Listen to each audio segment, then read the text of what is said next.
And the team between Scalise and McHenry, I'd put beyond any team we've ever had. I give you the majority whip, Steve Scalise.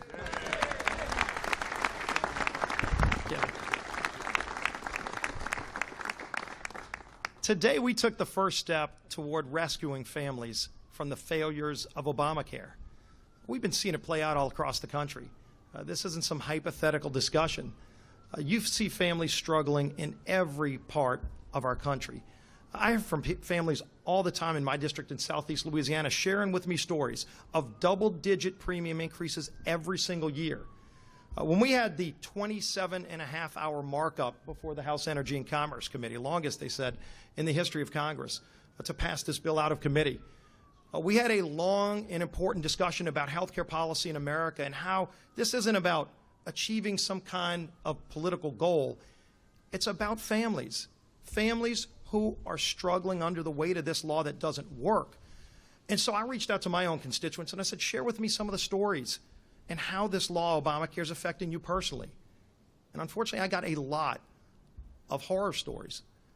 You know, we've talked a lot about protecting people with pre-existing conditions in the context of this bill, and there are so many things, multiple layers in our bill that we passed today that not only protect people with pre-existing conditions, but actually focus real targeted money on lowering premiums for families with pre-existing conditions.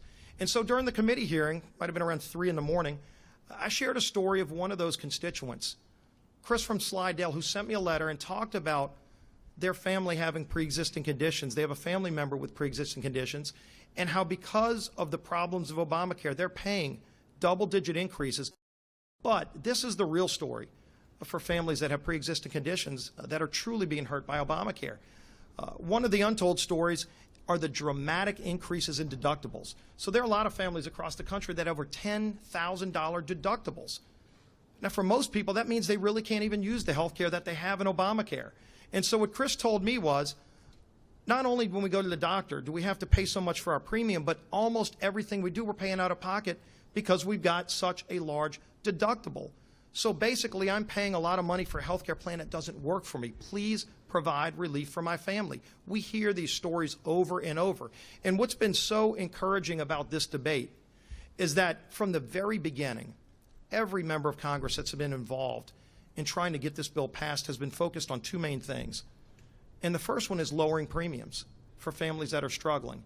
And the second is making sure that patients and doctors are the ones that make their own health care decisions. Unelected bureaucrats in Washington should not have anything to do with the health care decisions made between a patient and their doctor. And that ends with this bill. And so as we went through this process, and it took weeks, some people wanted it to take a couple of days, but we said we're going to take the time to get it right because it affects every person in this country. And every change that was made along the way made this bill better. Almost every change that was made along the way was focused on lowering premiums. Of course, you had a lot of other things we wanted to do. We reformed the Medicaid program. One of the most broken parts of health care, anybody will tell you, is Medicaid. And so we actually give governors and states the flexibility to go and be innovative and do things that'll, in a much more targeted way, help low-income families in a way that Medicare is failing them today. That's another important aspect of this bill. But we wouldn't be here today without the work and the help of the President and the Vice President of the United States directly involved. Because every meeting we had with members that wanted to get additional components added to the bill, President Trump said, bring him into the White House. I want to meet with him. I want to talk to him about how we can actually lower premiums. Because President Trump's focus from the beginning was the same thing. He knows Obamacare fails, but it's failing because it's hurting families. And he said, how can we lower premiums? How can we give patients more control of the health care? And ultimately, all of the meetings that we had along the way that made this bill better were focused on those objectives. And that's why it's so important that we got this first step done today. There's a lot of work left to be done, and I look forward to the Senate taking the action that they need to take, but ultimately getting a bill to President Trump's desk that he'll sign that actually rescue families from this incredibly failed law and put patients back in charge of their health care decisions and lower premiums. And the man that led the charge in starting this process in the committee was the House Energy and Commerce Committee Chairman, Greg Walden. I want to bring him up. Thank you, Mr. Scalise. Ladies and gentlemen, Mr. President, Mr. Vice President, it has been a pleasure and an honor to work with you hand in hand to get this bill to this point. And I want to tell you what a great team you have and what a great team I think we have in the Congress and on the Energy and Commerce Committee, and our subcommittee chair, Mike Burgess. Mike, come on out here for a second.